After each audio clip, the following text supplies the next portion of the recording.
Okey, kita pergi pada soalan yang pertama. So, 4591. So, kita ada 4591 sama dengan 1P7Q7 asas 8. So, yang ni sebenarnya asas 10. Okey, asas 10. Yang ni asas 10. Asas 10. Okey, asas 10 kita nak tukar dia jadi asas 8. Asas 8. Okey, lepas tu hitung P tambah Q. Okey, so cikgu selesaikan dia. So, 4591 asas 8. So, bahagi dengan 8 lah.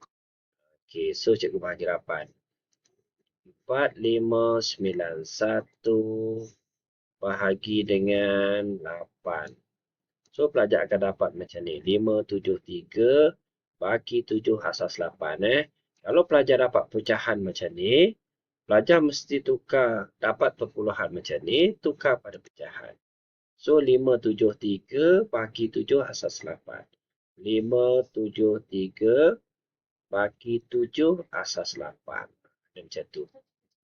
Okey, so seterusnya kita selesaikan lagi. So, 573.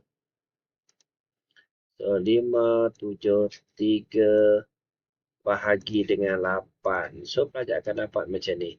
71 bagi 5 asas 8. 71 bagi 5 asas 8. Sangat mudah soalan ni.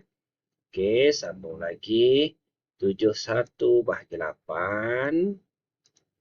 Tu bahagi dengan 8. So, pelajar akan dapat 8 bagi 7 asas 8. 8 bagi 7 asas 8. 8 bagi 8, 1 bagi 0.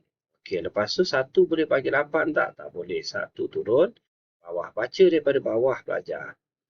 So, 10757. Okey, asas 8. So, kalau kat sini kita ada 1, kita ada P7Q7 asas 8. So, P tu ialah 0 lah. So, P sama dengan 0. Q, kat sini Q sama dengan 5. Maksudnya 0 tambah 5. So, kita dapat 5 jawapan dia. Okey, terus pelajar akan dapat 2 markah lah. 1 markah kaedah, 1 markah jawapan. Sangat mudah yang ni. Okey, kita pergi pada soalan yang kedua. Okey, soalan B ni, soalan ni agak mudah. Kenapa agak mudah? Sebab asas dia ni semua sama. Asas dia sama. So, bila asas sama, kita just pindahkan lah. So, Y. Okey, asas 5 sama dengan yang ni kita buat di sebelah. Negatif jadi positif. So, 2, 4, 3, 4. Asas 5. Negatif buat di sebelah jadi positif. Tambah 4, 2, 3. Asas 5. Kalau tambah senang belajar. Okey, kita tambah secara bentuk lazim lah. 2, 4, 3, 4. So, 4, 2, 3. So, kita tambah dia dekat sini asas 5. So, asas 5, nombor tak boleh lebih daripada 5. So, 4 tambah 3, 7. So, 7 tolak 5 dapat 2. Sama je. 1 tambah 3, 4 tambah 2, 6. Tak boleh 6 sebab nombor 5 kat sini.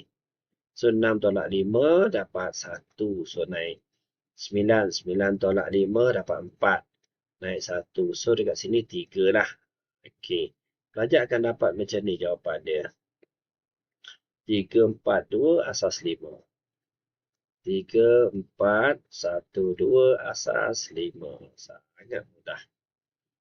Okey. Cuma soalan ni kalau dia nak Y, kita nyatakan yang Y ni je lah. Nyatakan Y yang ni je. Tak payah nyatakan asas pun tak apa. Okey, settle soalan yang pertama. Cikgu nak pergi pada soalan yang kedua.